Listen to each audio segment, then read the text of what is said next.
Jadi kan minggu kemarin, Senin kemarin kita mengajukan pledoi. Tentunya biasanya kalau pledoi kita kemudian menuntut bebas atau meminta bebas, tentunya sudah jawaban secara tertulis dari jaksa. Jadi jaksa tadi menjawab dengan cara mereplik, gitu kan? Replik itu jawaban terhadap pledoi. Nah, jadi ada beda penafsiran mengenai beberapa hal dari jaksa yang disampaikan dalam repliknya. Nah, kita bisa menerima repliknya itu, tapi karena ada replik tentu ada duplik. Jadi rencana akan ada duplik jawaban terhadap replik itu di tanggal 21 Agustus kita akan siapkan secara tertulis dari tim kuasa hukum. Bang, isi repliknya apa, Bang? Isi repliknya? Tadi ikut nggak?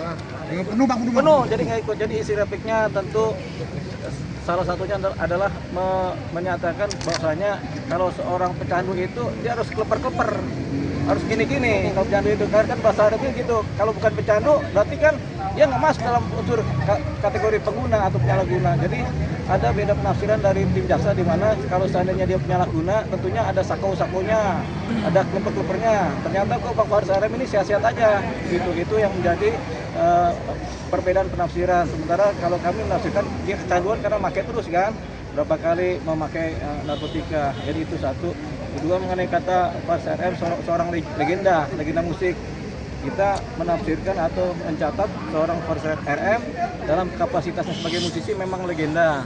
Tapi jaksa bilang dia bukan legenda. Legenda itu seperti apa? Kita akhirnya mikir, apa itu legenda? Kan gitu kan? Jadi sampai sekarang kita lagi pengen buka-buka kamus bahasa Indonesia apa itu legenda. Karena ada perbedaan penafsiran antara legendanya tim pembela sama legendanya si jaksa mengenai seorang Faris RM. Tapi biasanya masyarakat paham maksudnya kalau legenda itu udah secara kontemporer, secara berkesinambungan bermain di wilayah profesionalnya, kemudian menjadi dikenal dan terkenal dan kemudian diakui oleh masyarakat, itu yang disebut sebagai legenda. Tapi sempat kecewa nggak Bang dengan jaksanya? Oh, sama jaksa kita nggak pernah kecewa. Karena selalu ada rasionalitas dalam melakukan argumentasi. Jadi kalau kami tidak mengenal kecewa, gitu. Miris, sedih itu tidak dikenal dalam dunia pengacara. Kita harus rasional ya, jadi tidak ada kecewa. Bang, kan tadi jaksa sempat mengatakan bahwa ini tidak ada namanya keinginan untuk sembuh lah, terkesan seperti itu ya, selalu berulang-ulang kembali jatuh ke narkoba. Ini gimana nih Bang untuk Abang sendiri? Jadi Faris RM kan sudah menyatakan dalam pledoinya bahwasanya dia ingin sembuh. Tapi jaksa bilang nggak ada keinginan sembuh. Lah, kan yang tahu pengen sembuh atau tidaknya kan si Faris RM, bukan jaksa. Faris RM pengen sembuh, tapi jaksa bilang, oh dia nggak ada keinginan ingin sembuh gitu. Jadi harus itu lagi perbedaan penafsiran mengenai kata sembuh tadi. Tapi yang jelas kalau orang pengen sembuh itu bukan dari orang lain yang menilai, tapi dari diri sendiri yang bersangkutan yang menilai pengen sembuh. Gitu.